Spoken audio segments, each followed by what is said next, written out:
Trans হচ্ছে ধ্যানে দর্শন ঠিক হয় না, ওটা ট্রান্সে হয়। আর ধ্যানে ডুবে যায় মানুষ, নির্গুণে চলে যায়। কি সুন্দর কথা। 413 শ্রীরামকৃষ্ণ বলছেন, পেছে একটু দূরে এলে আবার আমার শ্যামামা, যেন ঘাস ফুলের রং। শ্রী জীবন কৃষ্ণ বলছেন যে ষষ্ঠ ভূমির রহস্যময়ী মায়ামূর্তি।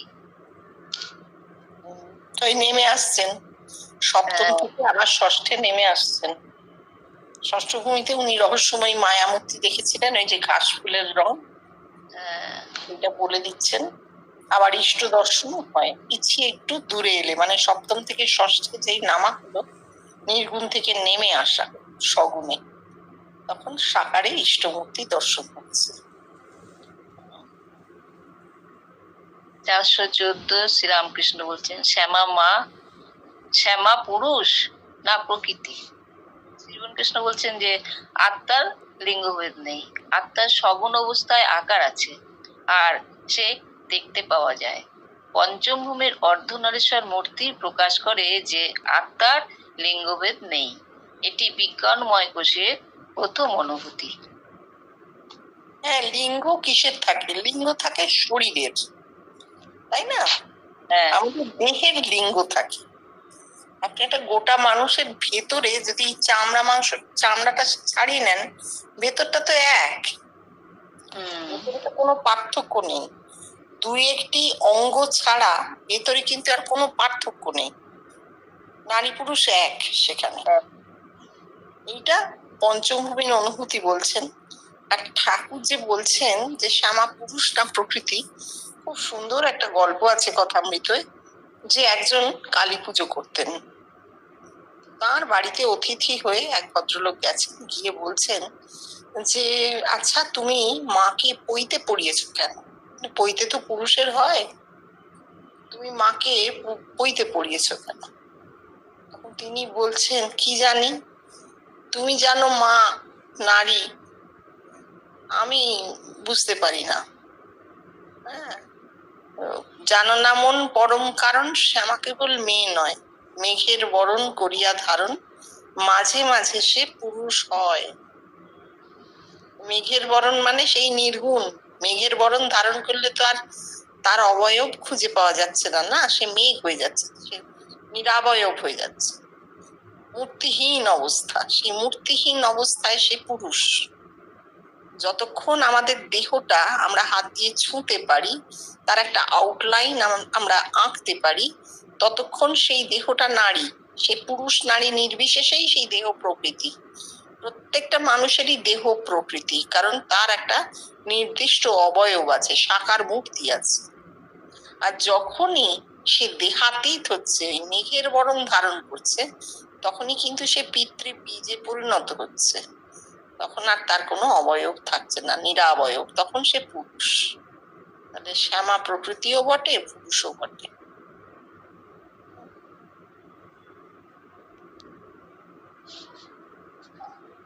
415 শ্রীরামকৃষ্ণ বলছেন, আমি এখনো চিনতে পারি নাই তিনি পুরুষ কি প্রকৃতি।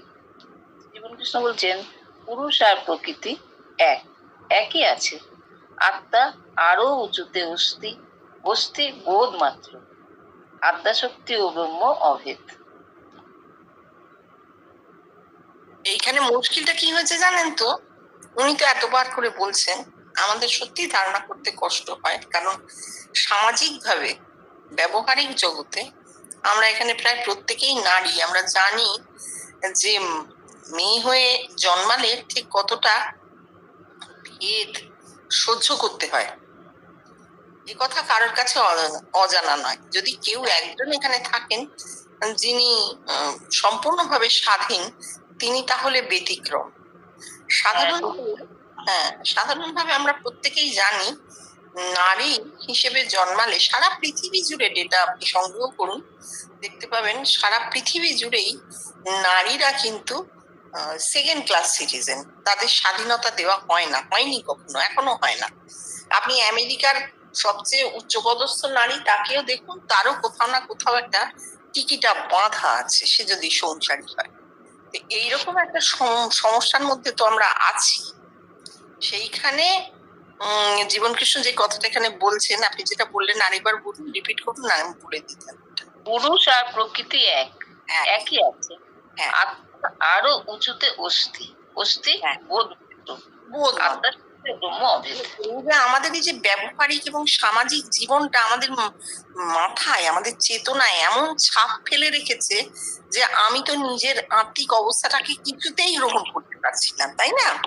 জোর করে টেনে নামিয়ে রাখা হয়েছে, জোর করে টেনে আমাদের নামিয়ে রাখা হয়েছে। কোনো পুরুষকে যদি আপনি বলেন যে আত্মিকে তুমিও যা আমিও তা, সে কিন্তু গ্রহণ করতে পারবে না, মানবে না। হ্যাঁ, না পারবে না। এইখানে একটা বিরাট অসুবিধে আছে, এটা সামাজিক অসুবিধে। আমরা বিবর্তনের মাধ্যমে আশা করতে পারি যে এই অবস্থাটা একদিন হয়তো পেরিয়ে যাবে। পুরুষ আর প্রকৃতি দুই এক, তার কারণ হচ্ছে পিতৃবীজকেই পুরুষ বলে। পিতার থেকে যে বীজ, যে রে তো শুক্র, তদেব শুক্রং তদ ব্রহ্ম, এই শুক্রই ব্রহ্ম, সেই বীজ থেকে আমাদের এই এত বড় দেহ। কারণ মাতৃগর্ভের ডিম্বের সঙ্গে সেটি নিষিক্ত হয়, শুধু ডিম্ব থেকে কিন্তু দেহ তৈরি হবে না। প্রতি মাসে আমরা জানি যে ডিম্বটি ভেঙে যায়, হয় না, শিশু হয় না। শিশুর জন্মাতে গেলে, শিশু হতে গেলে, প্রাণ জন্ম নিতে গেলে পিতৃবীজের প্রয়োজন। তাহলে পিতৃবীজই প্রাণ, সেই পিতৃবীজ, সেই প্রাণ থেকে এত বড় শরীর, এত বড় দেহ। আর আমি বলছি দেহটা প্রকৃতি, বীজটা গেল কোথায়? বীজটা থেকেই তো এত বড় শরীরটা হয়েছে, বীজটা তো আছে। নারীর মাথায় বীজ থাকে, পুরুষের দেহের এতো নামে বলে সেই বীজ নেমে আসে। আর নারীর মাথায় বীজ থাকে, রেতো উৎপাদিত হয় না বটে, সেটা তার শারীরিক গঠনে, কিন্তু তার মাথায় সেল আছে। যদি সেল না থাকতো মাথায়, তাহলে আপনি, আমি বা আমরা যারা এখানে আছি, তারা জীবন কৃষ্ণকে দেখেছি কি করে? তিনি তো পুরুষ মূর্তি। তিনি তো বলছেন যে তোর স্বরূপ আমার রূপ ধরে ফুটছে, তোর মাথায় জন্ম নিচ্ছে ওই রূপটা, তাই তো? তাহলে আমার মাথায় রূপটা জন্মাচ্ছে কি করে? একটা পুরুষের রূপ, পুরুষের বীজটা না থাকলে। হ্যাঁ, তাহলে প্রত্যেকের মাথাতেই কিন্তু, সেই প্রত্যেক নারীরই মাথায় পুরুষের বীজ আছে।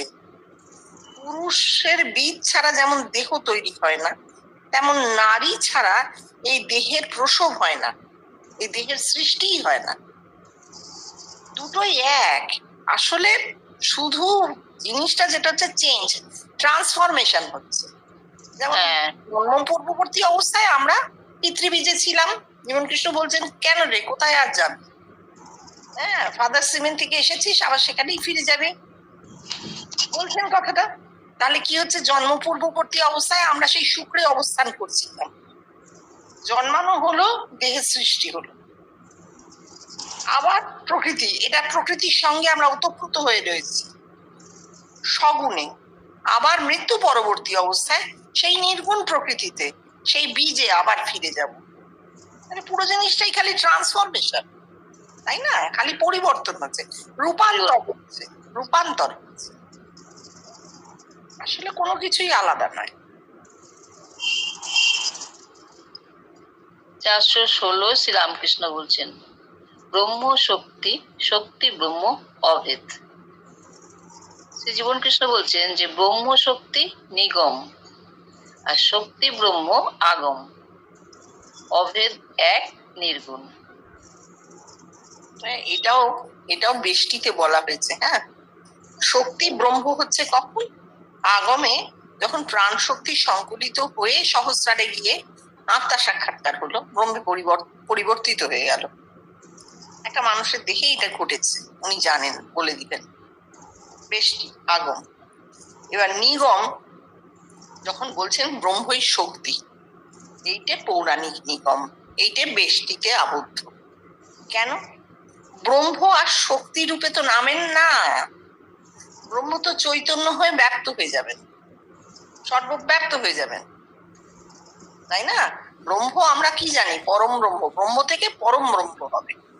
জীবন কৃষ্ণ বলছেন আমার অহং কি হয়েছে? আমার অহং জগৎ ব্যক্ত হয়ে গেছে, আমার দেহে আর আবদ্ধ নেই, পৃথিবীময় ছড়িয়ে গেছে। কিরকম করে? ওই যে মধু 3-4 ফোঁটা চাদরে পড়েছিল, হাত দিয়ে মুছছেন, সারা চাদরময় হয়ে গেল, মধু চৈতন্যের প্রতীক। আর এই চাদর, তার সহস্রার হচ্ছে জগতের মানুষের সহস্রার, জগতের মানুষের সহস্রারে চৈতন্য ব্যাপ্ত হয়ে গেল। এই ব্রহ্মের থেকে পরম ব্রহ্মে উত্তরণ তিনি জানিয়ে দিচ্ছেন। কিন্তু যখন ব্রহ্ম শক্তি নিগম বলছেন, তখন সেটি পৌরাণিক নিগম, অবতারত্বের কথা বলছেন।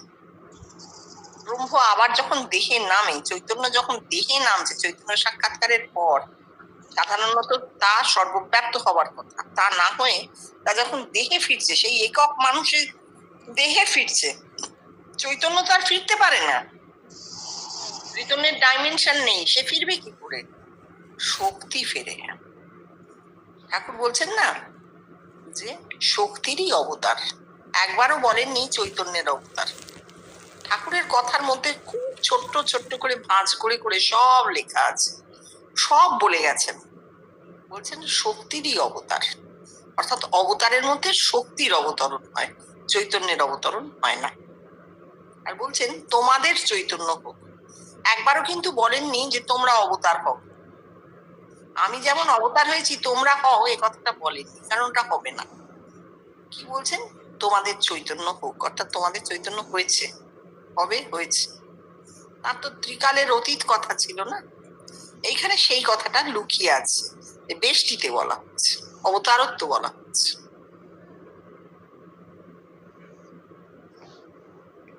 417 শ্রীরামকৃষ্ণ বলছেন সচিদানন্দময় আর সচিদানন্দময়ী। শ্রী জীবন কৃষ্ণ বলছেন আত্মা আর দেহ, শিব শক্তি তত্ত্ব, কাশ্মীরি শৈববাদ। আচ্ছা, সচ্চিদানন্দময় তো ব্রহ্ম, আমি বুঝলাম, মানে আমরা সবাই জানি সচ্চিদানন্দ ব্রহ্ম, তার কথা হলো। ব্রহ্মের অনুভূতি, আমাদের নিজস্ব অনুভূতিগুলো আমরা ভাবতে পারি, কিন্তু এরকম একটা আলোচনা একদিন সবাই মিলে করতে পারেন যে নিজস্ব অনুভূতির মধ্যে কোথায় শুধু ব্রহ্মের অনুভূতিটা আছে। অনেক কিছু তো দেখি আমরা, শুধু ব্রহ্মের অনুভূতি কোথায় আছে নিজেরা আমরা খুঁজে বার করে আলোচনা করতে পারি। দেখবেন ভীষণ ভালো লাগবে, একটা কোথাও একটা সম্মিলন হবে, যে সবার অনুভূতির মধ্যে কোথায় একটা জায়গা তৈরি হবে যে এইখানটা কমন পয়েন্ট, এই একটা। আর একটা হচ্ছে সচ্চিদানন্দময়ী, অর্থাৎ এই দেহে সারাক্ষণ একটা আনন্দের অনুভূতি থাকে।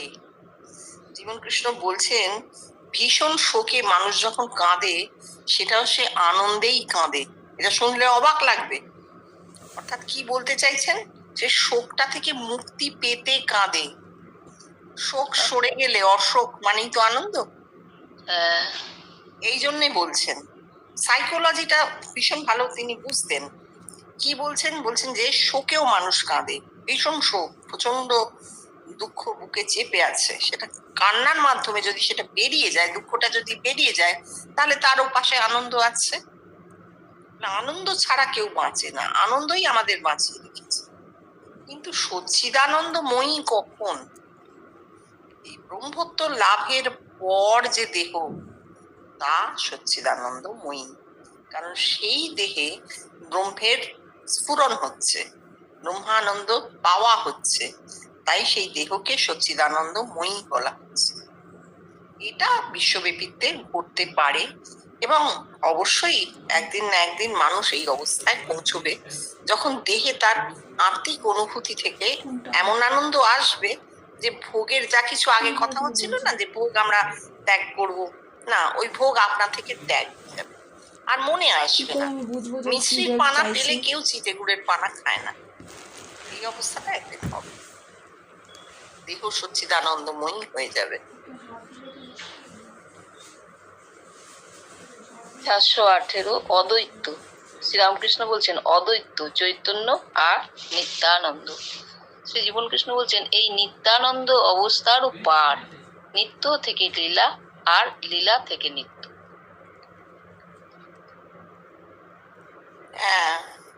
নিত্যানন্দ অবস্থার পার, অদ্বৈত চৈতন্য নিত্যানন্দ। প্রথমে অদ্বৈত ভূমিতে যেতে হবে, মানে একে পৌঁছতে হবে। দেখুন এই জিনিসটা আমাদের এমনি মনে আসে, আসলে মানুষের মাথায় তো ইমোশনের সেল আছে না, আবেগ আছে। মানুষ তো প্রধানত একটি ইমোশনাল অ্যানিমাল, হ্যাঁ, আবেগ তার আছেই। সেই আবেগকে সরিয়ে সত্যকে যে দেখবে, যে হিরণ্ময় পাত্র দিয়ে সত্যের মুখটি ঢাকা আছে, সেই হিরণ্ময় পাত্রটি হচ্ছে মানুষের আবেগ। সে সেই আবেগ দিয়ে কি করে? দ্বৈত বোধের সৃষ্টি করে। আমি একটি, তুমি একটি। আমার প্রেম একটি বিশেষ পাত্র না হলে প্রকাশ হতে পারে না।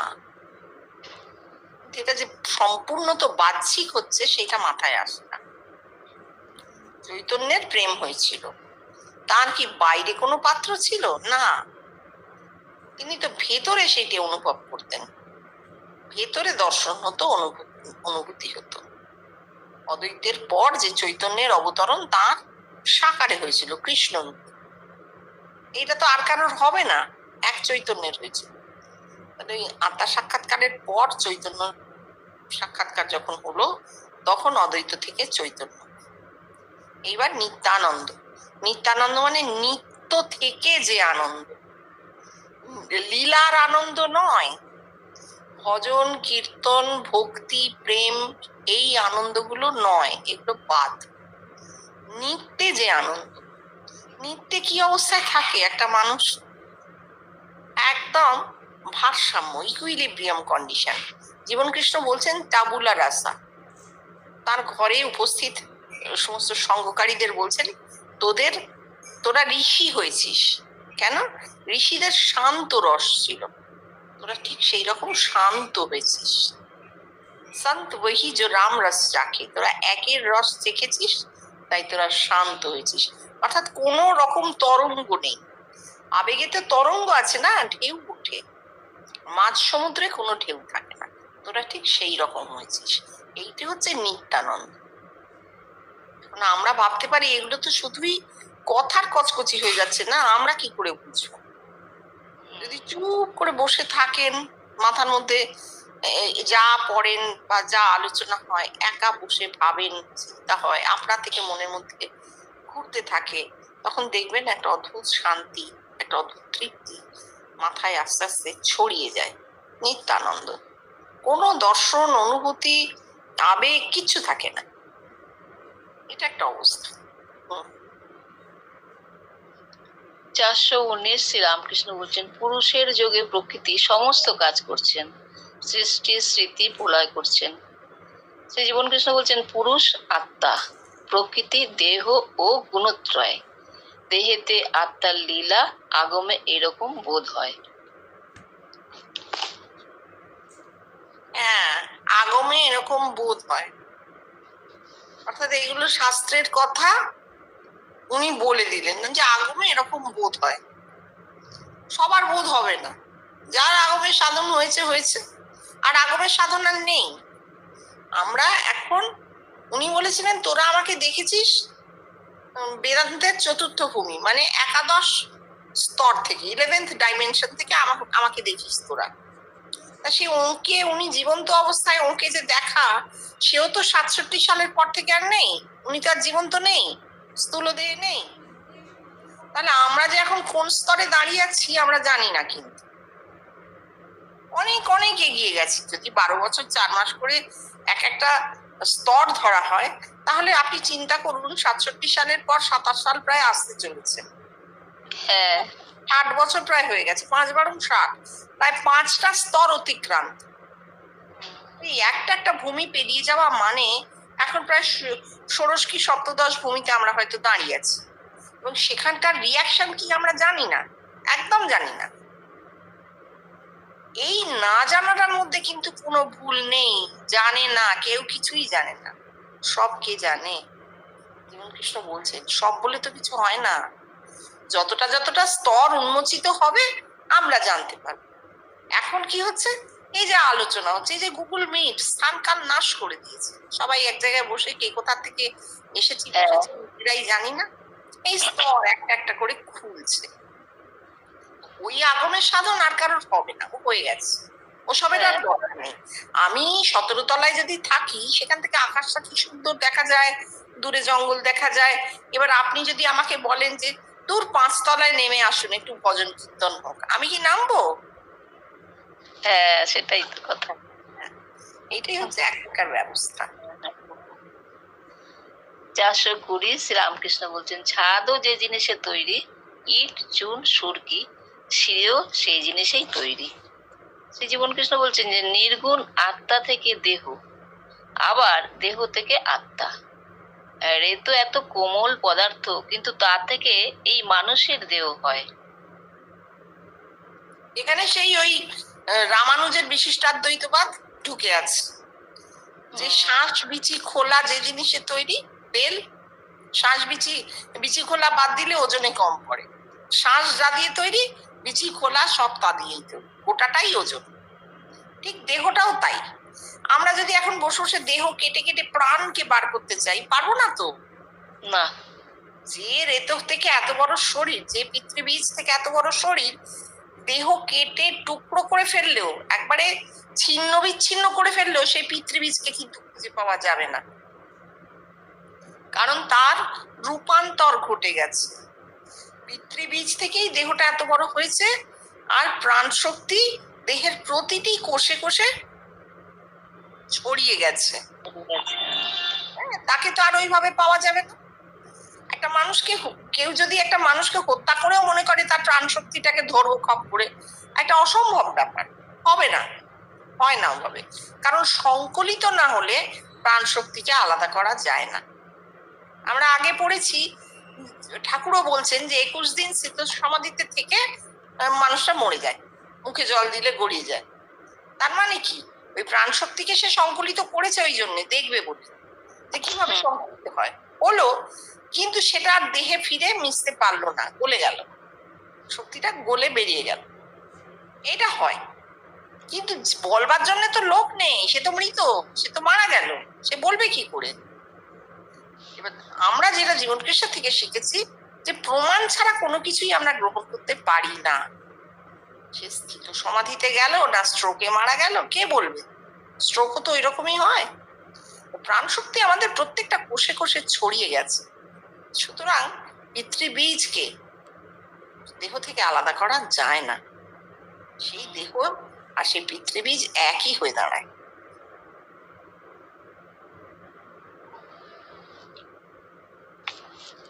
আমি কি একটু বেশি কথা বলছি, থামিয়ে দেবেন তাহলে কি একটা? না না না, ভালো লাগছে শুনতে। আচ্ছা, আমি একটু কথা বলছি। টুকুন, দারুণ লাগছে। টুকুন কি আছো? টুকুনের মিউট করা আছে, টুকুন মিউট করা আছে। হ্যাঁ, টুকুনেরটা মানে নিউজ করে দিয়েছে, টুকুন এখানে নেই। তাহলে মানে আমি তাহলে পড়ছি তো, ওরা পড়বে বলেছিল না, ওরা তুমি পড়ো, তুমি সন্ধ্যাদি তুমি পড়ো, ও টুকুন কিছু বলার হলে টুকুনি বলবে, তুমি পড়ো। আর আচ্ছা আচ্ছা, ঠিক আছে। বলছেন খুব ভালো লাগছে আসলে কথাগুলো ভিতরে ঢুকতে পারছি তো, ভালো লাগছে, খুব সুন্দর লাগছে, খুব ভালো লাগছে। 421 শ্রীরামকৃষ্ণ বলছেন শুধু বিচার, থুক থুক কাজ নাই। শ্রী জীবন কৃষ্ণ বলছেন শুকনো জ্ঞান, সে কিছু না। হ্যাঁ, বিচার মানে তো পাণ্ডিত্য, ইন্টেলেকচুয়াল ফিট। যাদের অনুভূতি নেই, ধরুন অনুভূতিহীন একটা শরীর, সেই অনুভূতিহীন মাথাটা যখন বিচার করতে বসে, সেটা ভীষণ শুকনো হয় না? খুব শুকনো হয়, তার মধ্যে কোনো রস নেই। অনুভূতি আমাদেরকে তো রস দিচ্ছে, যে ব্রহ্মের স্বরূপ কি? আনন্দ। আনন্দ উপনিষদে বলছে রস বৈশ, অর্থাৎ তিনি রসস্বরূপ।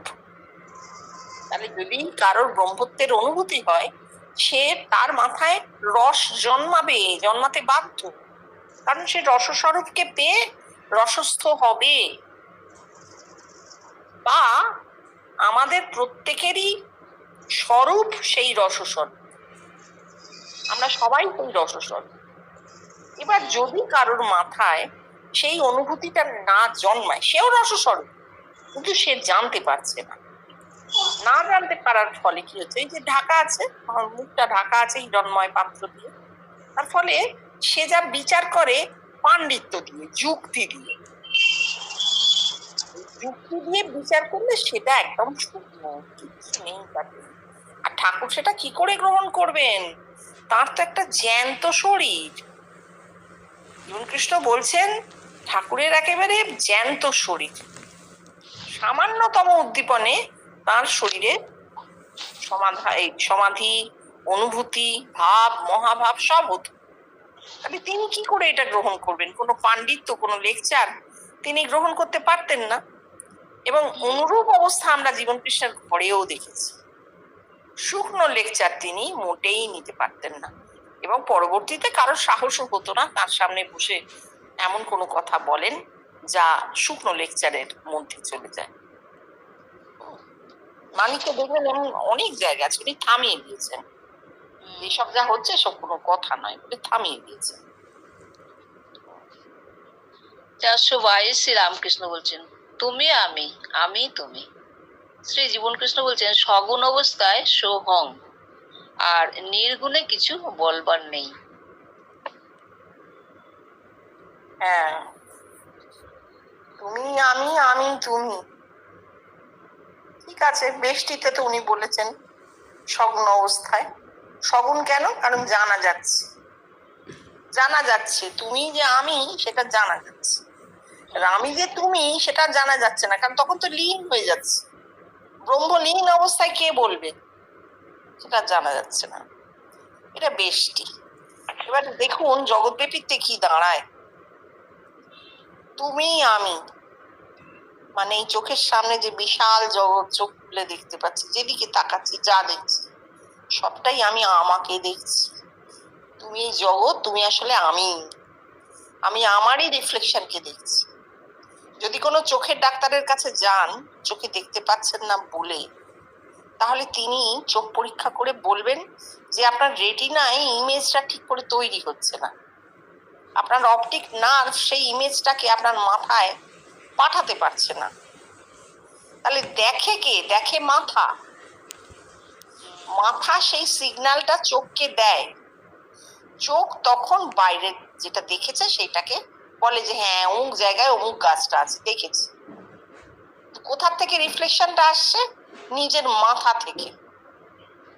দেখবেন চোখ কিরকম ক্যামেরার মতন কাজ করে, খুব সুন্দর করে 9-10 বাচ্চাদের ওই বায়োলজিতে লেখা থাকে।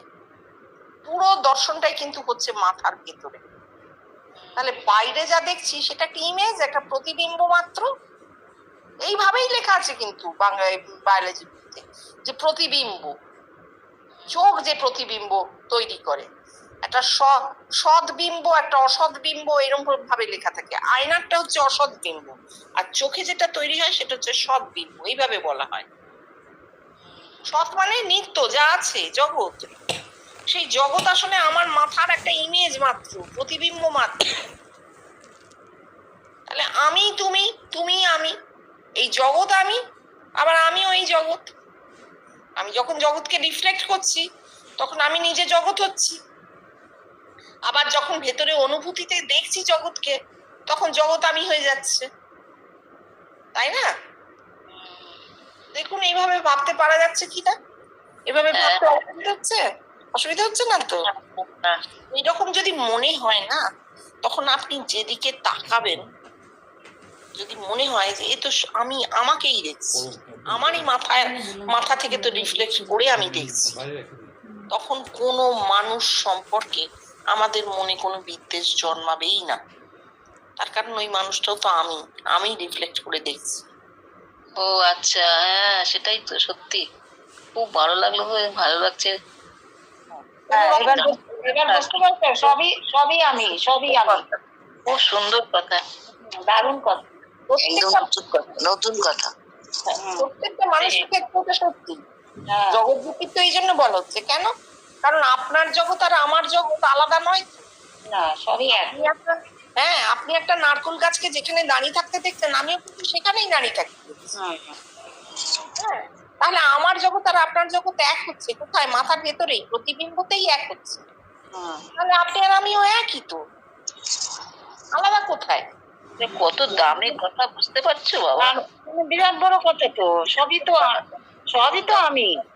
হ্যাঁ, আমি কই দুই আর আর শোনো, এত বিশ্লেষণ তো শুনি না, বিশ্লেষণ গুলো শুনে তো আমি নিজে কেমন যেন একটা, সত্যি কথা খুব সুন্দর লাগছে। এই জন্য কারোর দিকে তাকালে দেখবেন একটা ভীষণ বড় অপরাধী, হয়তো সে খুন করেছে 7-8টা, আপনি তার দিকে তাকালেও আপনার মনের মধ্যে কখনো হবে না বিদ্বেষ জাগবে না, তার প্রতি রাগ ক্রোধ এগুলো আসবে না, একটা করুণা আসতে পারে যে এরকম হয়ে গেল, ঘটে গেল। এবং আরো বেশি যাদের হবে সে নির্লিপ্ত হয়ে যাবে, আর কিছুই মনে হবে না। যেমন জীবন কৃষ্ণ হয়েছে, জীবন কৃষ্ণ বলছেন জানিস তো, আমার না দয়া বলে কিছু নেই। অদ্ভুত কথা বলছেন, দয়া দয়া কে করে? দয়া যখন মানুষ মনে করে আমার থেকে এ আলাদা, আমি দয়া করলে এর ভালো হয়, এ খুব অসহায় আছে, তাই না? কিন্তু উনি তো দেখছেন আমি আর একই তো, ওস্তাদ গুন্ডাটাও তো আমি, আর এই 4টে বিয়ে করা উকিল বাবু সেও তো আমি। আমি দয়া করবো কাকে? নিজেকে কি নিজে দয়া করা যায়? যায় না তো। এইটা খুবই অদ্ভুত কথা যে আমরা কিছু দেখছি, নিজেকেই দেখছি, এবং আমি আপনি কেউ আলাদা নই। এইটাই জগতের সব থেকে বড় রহস্য, যেটা বিজ্ঞানও চাইছে উন্মোচন করতে। সেটা হচ্ছে কেন আমরা বিভিন্ন দেখি, কেন আমাদের বলতে হয়, কেন আমরা বহু ভাবে এখানে প্রতিভাত হয়ে আছি, কেন দেখছি বহু। এবং এটা অত্যন্ত অনিত্য। একটা মানুষ 80 বছরও যদি বাঁচে তারপর তো সে মরবে, তবে শাশ্বত নয়, এই দেহটা কখনোই শাশ্বত অস্তিত্ব নয়। এই জন্যই মানুষ সেই যুগ যুগান্ত ধরে তার শাশ্বত অস্তিত্বকে খুঁজছে, কারণ সেই শাশ্বত অস্তিত্ব একদম এক, অস্তিত্ব কখনোই বদলে যেতে পারে না। কথা কি সুন্দর লাগছে, সত্যি কথা। রামকৃষ্ণ বলছেন 423, তুমি তুমি তুমি তুমি। এবার জীবন কৃষ্ণ বলছেন যে তত্ত্বজ্ঞান, তুমি অবতারের কথা হচ্ছে, এটা অবতারত্বের কথা। পরের লাইনে অবতারটা আসছে। শ্রীরামকৃষ্ণ বলছেন যে এটা সব ব্যাখ্যায় যাচ্ছে শক্তিরই অবতার। এবার শ্রী জীবন কৃষ্ণ বলছেন যে শক্তি সহস্রার থেকে অবতরণ করেন জ্যোতিরূপে, দেখতে পাওয়া যায় প্রথম কণ্ঠদেশ পর্যন্ত নিগমের চেতন, সুখ আর নারদের চেতন সমাধি, তারপর সহস্রার থেকে কোটিদেশ পর্যন্ত এই হলো ঈশ্বর কোটির 16 আনা স্ফুরণ স্থিতি। হ্যাঁ, ওই বললাম, আগেই বলেছি, চৈতন্যের অবতরণ হয় না, কিন্তু চৈতন্য ব্যক্ত হয়ে যায়। মধু পরে চৈতন্য ব্যক্ত হয়ে যায়। অবতরণ মানেই সেটা শক্তি। অবতরণ তো নামা, তাই না? নামা কি ভালো কাজ? নামা তো ভালো কাজ নয়, নামা তো ভালো কাজ নয়, উত্তরণটাই দরকার, অবতরণ তো দরকার। নামতে গেলে শক্তিতে নামা, আর শক্তি মানেই কিন্তু দুই, জানেন? দেখবেন উচ্চ ক্ষমতা সম্পন্ন থেকে নিম্ন ক্ষমতা সম্পন্ন দিকে শক্তি বয়। চারিদিকে এখন দেখছি জগতে শক্তিরই তো আস্ফালন। যার বেশি ক্ষমতা সে অন্যায় করে, অন্যায় ভাবে যারা অসহায় তাদেরকে চেপে রেখে দিয়েছে। এটা হচ্ছে শক্তির স্ফুরণ। এবার আমরা এর ভালো খারাপ নানা কথা বলি, কিন্তু আসল কথাটা হচ্ছে এটা শুধুমাত্র ক্ষমতার আস্ফালন। তাতে কারো ভালো হচ্ছে, কারো খারাপ হচ্ছে, যদি সামাজিক দিক থেকে দেখেন। কিন্তু যদি শক্তির ক্রিয়াটা না থাকে, যদি শক্তিকে মানুষ প্রয়োগ না করে, কোনোভাবে প্রয়োগ না হয়, প্রযুক্ত না হয়, তাহলে কিন্তু সেখানে চৈতন্যের ক্রিয়া। এরকম জানেন, যদি আপনাকে পৃথিবীর, আমাদের কাউকেই যদি পৃথিবীর এই গ্র্যাভিটেশনাল পুলের বাইরে নিয়ে চলে যাওয়া যায়, যদি স্পেসে ছেড়ে দেওয়া হয়, এই যথেষ্ট অক্সিজেন খাবার টাবার দিয়েই ধরুন ছেড়ে দেওয়া হয়, আপনি কোনো শক্তি সেখানে কাজে লাগাতে পারবেন না, কারণ আকর্ষণ নেই। আপনি ভাসবেন, শুধু ভাসতেই থাকবেন, ঘুরতেই থাকবেন, কোথাও পা রাখবার জায়গা নেই, হাত রাখবার জায়গা নেই, শক্তি প্রয়োগ করবার কোনো ক্ষমতাই নেই আপনার শরীরের। যেহেতু ওই মাধ্যাকর্ষণ নেই, সেই জন্য আপনার শরীরের শক্তি কাজই করবে না। তাই তো। হ্যাঁ, এই অবতারণ হচ্ছে মাধ্যাকর্ষণ শক্তি, মাথা থেকে টেনে নামিয়েছে। যে চৈতন্য স্পেসে চলে যাওয়ার কথা, ব্যক্ত হয়ে যাওয়ার কথা, সেই চৈতন্যকে টেনে আবার জগতে নামাচ্ছে, দেহে নামাচ্ছে। কখনোই সেটা মঙ্গলজনক নয়। এই কথা বলতে গিয়ে হয়তো অনেকের দুঃখ হবে, আমারও দুঃখ হচ্ছে, কিন্তু এটা সত্যি। অবতার যারা এসেছিলেন তারা যা পেয়েছেন জগৎকে তা দান করতে পারেন, জগৎ গ্রহণই করতে পারেন, কারণ সবার প্রত্যেকেরই অবস্থা ভিন্ন, এবং অবতার প্রচন্ড শক্তির আধার, আর জগতের সমস্ত নিঃসহায় মানুষ তারা গ্রহণ করতে পারেননি শক্তির প্রকাশটাকে।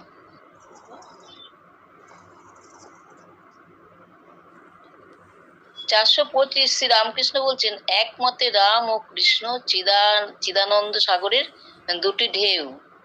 আর শ্রী জীবন কৃষ্ণ বলছেন, সচিদানন্দ সাগর থেকে রাম অবতারে ও কৃষ্ণ অবতারে দুবার দুটি ঢেউ, জ্যোতির ঢেউ তাদের দেহেতে অবতরণ করেছিল, তাই তারা অবতার।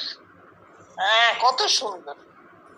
এক তো সত্যি কথা বলতে রাম আর কৃষ্ণ দুজনেই দুটি মহাকাব্যের নায়ক মাত্র, কোনো ঐতিহাসিক অস্তিত্ব নেই। রাম বলেও কেউ ছিলেন না, কৃষ্ণ বলেও কেউ ছিলেন না। একজন রামায়ণ মহাকাব্যের নায়ক আর একজন মহাভারত মহাকাব্যের নায়ক। কিন্তু যারা সৃষ্টি করেছেন, কবি যারা এঁকেছেন চরিত্রগুলোকে, তারা কিভাবে এঁকেছেন? ওই অবতার করে এঁকেছেন।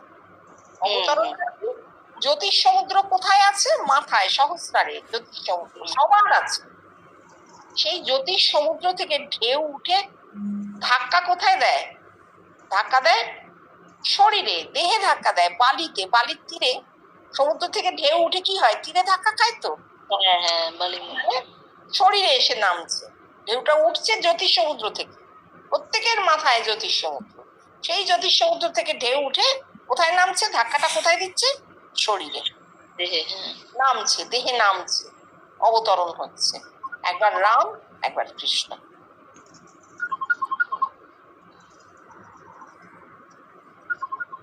কে ফোন করছে? আচ্ছা, টুকুন একবারও অন হলো না তো? হ্যাঁ মাসি, আছি আমি। আচ্ছা, করছি। এবার কি রাখবো জিজ্ঞেস করছি, তাই 5টা 10 হয়েছে। সবাই কি বলো, সবাই কি বসতে পারবে? তাহলে চলুক আর একটু। একটু বল না মাসি। না, ওই যে মাসি, ওই একদিন বলছিলাম না আপনাকে, স্বপ্নটা দেখেছিলাম যে আশেপাশের কথা এখন সবই ভুলে গেছি। এখন আর তখন মনে ছিল, একটু বলেছিলাম, এখন ওইটুকুই খালি ওই জানতে চাইছিল দিদি, যে এই যে আমার মা এসে লুকিয়ে টুক করে আমার শাশুড়িকে একটা নতুন সাদা শাড়ি দিয়ে চলে গেল, সেইটার অর্থটা কি হয়? হ্যাঁ, আমি বলেছিলাম তোমায়। হ্যাঁ বলেছিলেন। মা তো শরীর, মা দেহ, মা আদ্যা শক্তি। আর শাশুড়ি হচ্ছে ব্যবহারিক দেহটা, এই শরীরটা। শাশুড়ি তো কখনো আপন হয় না। নিজের মা আর শাশুড়ি আকাশ আর পাতাল তফাৎ। নিজের মা সব সময় সন্তানের মঙ্গল চান, আর শাশুড়ি চান বউকে খাটিয়ে নিতে, পরিশ্রম করে নিতে, এবং সর্বপ্রকারে তার মনুষ্যত্বকে দাবিয়ে রাখতে। একদম সত্যিটা সত্যি, ঠিক আছে? তাহলে এই শাশুড়ি কি? তোমার ব্যবহারিক শরীরটা, তোমার বাইরের এই দেহটা, রক্ত মাংসের শরীর। এই শরীর কি চায়? এই শরীর চায় তার খিদে, নিদ্রা, যা যা তার শরীরের চাহিদা আছে সব পূরণ করবে। তোমাকে খেতেই হবে। তুমি খাবে না বলে বসে রইলে মন থেকে, কিন্তু তোমার শরীর তোমাকে নাজেহাল করে দেবে, না না এক্ষুনি খেতে হবে, না খেলে হবে, আমাকে দাও, খেতে দাও। এই হচ্ছে শাশুড়ি। সেই শাশুড়িকে মা আদ্যাশক্তি একটা সাদা কাপড় দিলেন, অর্থাৎ দেহকে সত্যগুণের আধার করলেন বেষ্টিতে, আর বিশ্বব্যাপীতে কি করলেন? সংস্কার শূন্য করে দিলেন। সাদা মানে যার মধ্যে কিচ্ছু লেখা নেই, কোনো রং নেই, তাই তো? রংহীন করে দিলেন, অর্থাৎ সংস্কার শূন্য করে দিচ্ছেন। কেন দিচ্ছেন? যাতে দেহের এই বক্তব্যগুলো একটু কম। আমাদেরকে কেউ বিরক্ত করে না, নিজের দেহই বিরক্ত করে। এই চাই ওই চাই, এবার খাবো, এবার শোবো, না ঘুমোলে পাচ্ছি না, এই ঘাড়ে ব্যথা করছে। সারাক্ষণ আমরা ব্যস্ত হয়ে থাকি দেহ নিয়ে।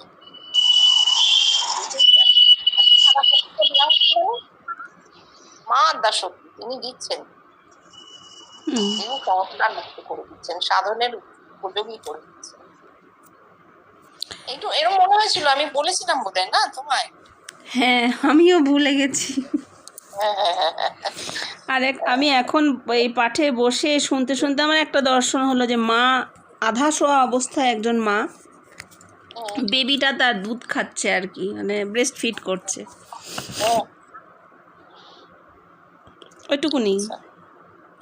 হ্যাঁ, অন্নপান, দুধ তো ভগবান, ভগবত রস পান করা তো হচ্ছে। দেখো এই যে আলোচনাগুলো হয়, চর্চা হয়, বা নিজেরা একা একাও যখন আমরা পড়ি, তখন তো ঈশ্বরের রসই আমরা আস্বাদন করি। দুধ ভগবান। যেমন কৃষ্ণ বলছেন, রক্ত হচ্ছে অত্যন্ত ক্রুড ফর্ম। দেহে তো রক্তই থাকে, দেহের রসটা রক্ত, ক্রুড ফর্ম, তো আঁশটে গন্ধ থাকে, লাল রং চটচট করে, খানিকক্ষণ পরে সেটা হয়ে যায়, ক্লট বেঁধে যায়। হ্যাঁ, কিন্তু যখন কোনো মা, কোনো মেন মা হয়, যখন তার সন্তান হয়, তখন কি হয়, সেই রক্তই দুধে পরিণত হয়। দুধ কত পবিত্র, দুধ সাদা, দুধ পুষ্টি দিচ্ছে, দুধ একটি শিশুকে বড় করে তুলছে, পুষ্টি দিচ্ছে। তাই দুধ ভগবান। দুধকে কেন ভগবান উনি বলেছেন, একেবারে ডাহা দেহ দিয়ে বলেছেন। তুমি রক্ত পান করে কিন্তু পুষ্টি পাবে না। দুধ পান করে শিশু বড় হয়, ধীরে ধীরে তার দেহটি বড় হয়। দুধ হচ্ছে ভগবান। মা স্তন্যপান করাচ্ছেন মানে মা এখানে তো কোনো বিশেষ ব্যক্তি নন, মা আমাদের এই প্রকৃতি,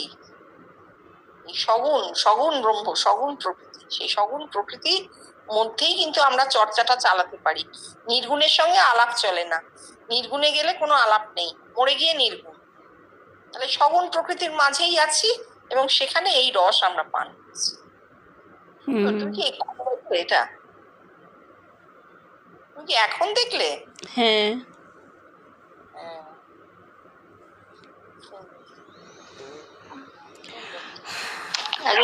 সত্যি খুব সুন্দর লাগলো। আচ্ছা, এখানে কি রাখবো একটুক্ষণ? হ্যাঁ, এবার আমি ঠিক আছে, রাখি তাহলে। হ্যাঁ, জয় জীবন। মাঝে মধ্যে একটু আসতে ভালো লাগবে।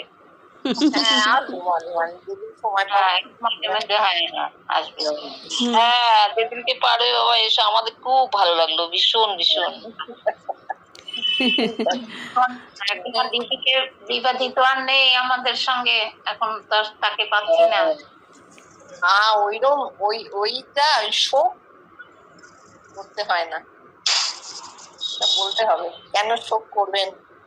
বিবাদী সগুণে ছিলেন, নির্গুণে আছেন।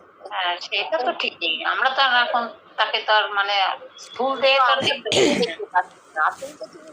সবাই আছে, সব আছে, কোথাও কেউ যায়নি। এইটা আমি একটা স্বপ্নের মধ্যে বললেন পরে আমার হট করে মনে পড়ে গেল। আমি দেখছিলাম না যে পাঠ হচ্ছে, পাঠের জন্যে মা এসেছে, মাকে আমি দেখতে পাচ্ছি। আমি দিদিকে সঙ্গে সঙ্গে ডাকলাম, মা যেন পাশের ঘরে দিদির কাছে গেছে, আমি সঙ্গে সঙ্গে দিদিকেও ডাকলাম। পিয়া বাবাকে আমি জিজ্ঞেস করছি, তোমরা কি মাকে তোমরাও সবাই দেখতে পাচ্ছ, মানে তার দেহ নিয়ে সে আছে নাকি শুধু আমি দেখতে পাচ্ছি? তো দিদি তো ডেফিনেটলি দেখতে পাচ্ছে। পিয়া বাবা কি বলেছিল এখন আমার মনে নেই। তারপরে দেখছি যেন পাঠ হচ্ছে, পাঠের সমস্ত পাঠ হবে, হচ্ছে না, পাঠ হবে, তার তৈরি মানে আমরা সব ব্যবস্থা করছি। মা প্রবল ইয়েতে আমাদের সঙ্গে মানে সাহায্য করে যাচ্ছে আর কি, আমাকে আর দিদিকে। সেই ক্ষেত্রে কিন্তু মনে হচ্ছে মা ইনভিজিবল, কিন্তু মা করছে আর কি, মানে মাকে কেউ দেখতে পাচ্ছে না। এর মধ্যে শ্যামা, মায়ের আমার ছোটো মামার মেয়েটা, ও এসছে। আমি ওকে বলছি, তুই একটু তাকিয়ে দেখ তো, তুই কি দেখতে পাচ্ছিস? সে বলল, না আমি দেখতে পাচ্ছি না। এমন সময় দেখছি আমরা ছবি তুলছি, কেউ একটা ছবি তুলছে, কে ছবি তুলছে এখন ভুলে গেছি। তো সেখানে কিন্তু মাকে দেখতে পাচ্ছি, আর আমার সুনীল মামাও আর নেই, তো সুনীল মামাকেও দেখতে পাচ্ছি। তখন আমি ভাবছি যে এরা আমরা দেখতে পাই না বাইরে থেকে, ধরতে পারি না, কিন্তু সবার মাঝখানে সবার মধ্যে এইভাবেই ওরা মিশে আছে। হ্যাঁ, ঠিক। আলাদা ফর্ম আর আলাদা ফ্রিকোয়েন্সিতে থাকে, এটা বিজ্ঞান বার করে ফেলেছে। হ্যাঁ, মানুষের মৃত্যুর পর পঞ্চভূতে লীন হয়ে যাচ্ছে তার দেহটা, হ্যাঁ। মানে এলিমেন্টগুলো সমস্ত আলাদা হয়ে গেল, কিন্তু প্রাণ শক্তিটা গেল কোথায়? চৈতন্যে লীন হয়ে থাকে। এটাই সত্যি কথা, তাই জন্যই আমরা স্বপ্নে দেখি। আর একটা কথা হচ্ছে, সেই যে ঠাকুরের একটা গল্প আছে না, যে একজন ভক্ত, জগন্নাথের ভক্ত, সে দেখতে গেছে যে জগন্নাথ সগুণ না নির্গুণ। তখন সে দণ্ড দিয়ে জগন্নাথের গায়ে কোমর থেকে মাথা অব্দি নিয়ে যেতে গিয়ে ঠেকে গেল, দণ্ড ঠেকে গেল। আবার যখন মাথা থেকে কোমর অব্দি নামাচ্ছে, তখন দেখছে দণ্ড কোথাও ঠেকলো না। আছেও বটে, নেইও বটে। সগুণে আছে, ধাক্কা খাচ্ছে দণ্ড, আর নির্গুণে নেই, নেমে আসছে। সগুণ নির্গুণ ওতপ্রোত হয়ে থাকে, ওই জন্য বোঝা যায় না। আমাদের সবার মাঝে সবকিছু আছে। আসলে আমরা এতটা বেশি স্থান কাল অধিকার করে থাকি, তো আমাদের মাথাটা তো ওইভাবেই তৈরি, মাথাটা আমাদের ওইভাবেই জন্ম নিয়েছে। আমরা স্থান কাল বুঝি, স্থান কালের মধ্যে সারাক্ষণ আমাদের মাথা ক্রিয়া করছে। কিন্তু যে ফর্ম অ্যান্ড ফ্রিকোয়েন্সিতে মৃত্যু পরবর্তী অবস্থায় চৈতন্য থাকে, সেটা কোনো স্থানকাল জুড়ে থাকে না, স্থানকালে ব্যাপ্ত থাকে না। মাঝে মাঝে ওই স্বপ্নে ফুটে উঠে জানান দিয়ে যায় যে আছে, সব আছে মাথার মধ্যে, সব। আমার মনে হয় যখন প্রাণবায়ুটা বেরিয়ে যায়, সে তো বায়ুতেই মিশে থাকে, তাই না? সেও তো পঞ্চভূত হচ্ছে না, বায়ুতে মিশে গেল, প্রাণ বায়ু। হ্যাঁ, হ্যাঁ, চৈতন্য, কনসাসনেস কিন্তু কোথাও ওইভাবে মেশে না। কনসাসনেসটা এক, তার তো সে তো কোনো স্থানকাল জুড়ে নেই। সে যে শরীরটার মধ্যে ক্রিয়াশীল ছিল, সেই শরীরটা ভেঙে গেল, ভেঙে প্রত্যেকটা জিনিস, বায়ু বলো, শূন্য বলো, তেজ বলো, সব মিশে গেছে, কোথাও কিছু নেই। তাহলে চৈতন্যটা কি হলো?